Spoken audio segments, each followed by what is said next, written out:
ఇప్పుడు మీ సుమన్ టీవీ వచ్చిన కాంచి మాకు రోజు ఎవరన్నా ఒకరు వచ్చి మీరు రోజు కవర్ చేస్తారు. రోజు కవర్ చేసినప్పుడల్లా ఎవరన్నా ఒకరు వచ్చి మాకు ఇచ్చిపోతారు. మాది గుడిశెలం ఉండే 20 సంవత్సరాల నుంచి కిరాణం షాప్ నడుస్తున్నది. వారి సమస్యలు సుమన్ టీవీ ద్వారా సహాయ సహకారాలు అందిస్తున్నారు.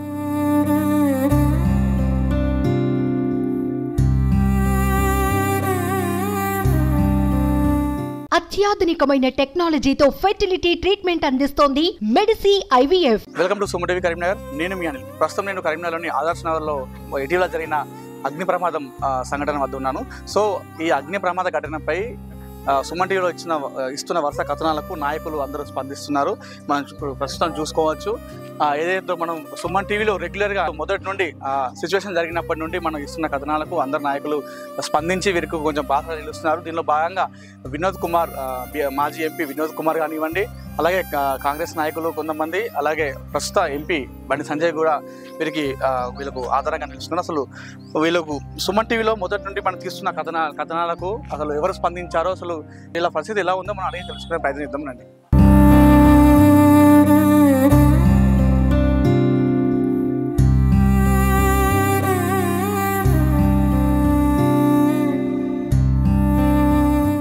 నమస్తే. ఈ రోజుకి ప్రమాదం జరిగి 5వ రోజు గడుస్తుంది. ప్రస్తుతం మీ పరిస్థితి ఎలా ఉంది?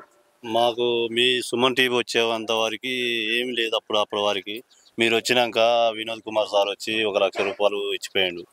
తర్వాత మాజీ కార్పొరేటర్ అశోక్ రావు వచ్చి 1 లక్ష రూపాయలు ఇచ్చిపోయాడు. తర్వాత బండి సంజయ్ గారు వచ్చారు, ఆయన 1 లక్ష రూపాయలు ఇస్తానన్నాడు. తర్వాత మన మేయర్ గారు వచ్చారు, వీటికి వచ్చి మీకు ఏదైనా పక్కా ఇల్లు ఇచ్చిన దాకా మీరైతే ఇక్కడ నుంచి కదలొద్దని చెప్పిండు.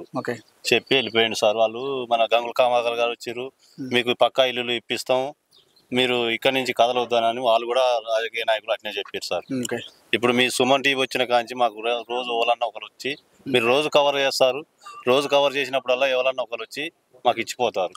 బండి సంజయ్ వచ్చారు, నిన్న వచ్చిండు, మీకు పక్కా ఇల్లులు నేను ఇప్పించిన దాకా మీరు ఇక్కడ నుంచి కదలవద్దు, మీకు గుడిసెలు కాలిపోయినాయి కదా, సొంతంగా చేసుకుంటా, నేను ప్రభుత్వం కాదు, నా సొంతం డబ్బులు ఇస్తానని చెప్పిపోయిండు. 1 లక్ష రూపాయలు ఇచ్చిపోతానన్నాడు. సో ఇప్పుడు మీరు ఇక్కడ క్లీన్ చేసుకుంటున్నారు కదా, వాళ్ళని వచ్చి మేము అబ్జెక్షన్ చేస్తున్నారా? అబ్జెక్షన్ అంటే కొంతమంది వచ్చిర్లే గానీ వచ్చేవారికే సిపి గారి కాడికి పోయి మీరు మాట్లాడుకొని జాగగాళ్ళు వచ్చారు. వస్తే సిపి గారి కాడికి పోయి మాట్లాడండి, మాకు వాళ్ళు రాజకీయ నాయకులు వచ్చి మాకు చెప్పారు, మాకు ఇక్కడ నుంచి మాకు ఏదన్నా అక్కడి నుంచి స్పందన వచ్చిన దాకా ఇక్కడ నుంచి కదలమని చెప్పినాం మేము. వాళ్ళ దాంతో సపోర్ట్ చేయకుంటే వెళ్ళిపోయారు. సో ఇప్పుడు మీకు ఏం కావాలి ఫైనల్ గా? ఈ సీతక్క ఇంతమందిని అక్కడ ఇక్కడ తిరుక్కుంటా పోయి ఆదుకుంటుంది. మేము కంటికి కనపడతలేదు, మరి లేకపోతే మాది అక్కడ దాకా పోట్లేదో తప్ప కానీ మాకు ఆమె కూడా ఆదుకుంటే మాకు ఇమీడియట్ గా ఇది ఏదన్నా ఒకటి అవుతుంది. దాన్ని పొన్నం బేబాకర్ వచ్చి కూడా ఇట్నే అన్నాడు, ఆమె ఇచ్చిపోయాడు, మాకు మీకు పక్కా ఇల్లు ఇస్తా అన్నాడు. ఇస్తా అని ఆమె ఇచ్చి వెళ్ళిపోయాడు.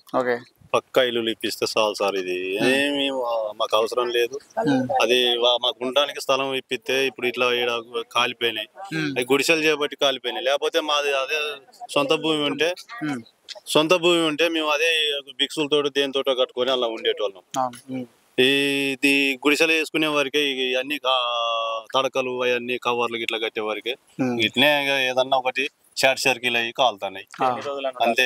ఇట్లా ఎన్ని రోజులని ఉండాలా మేము? ఇప్పుడు దగ్గర ఇక్కడికి వచ్చి కూడా 25 సంవత్సరాలు 25 సంవత్సరాల నుంచి చిన్న పిల్లగాళ్ళ సర్టిఫికెట్లు కాలిపోయాయి. ఇప్పుడు వాళ్ళ పిల్లగాళ్ళవి కూడా భవిష్యత్తు ఆగమైపోయినట్టే.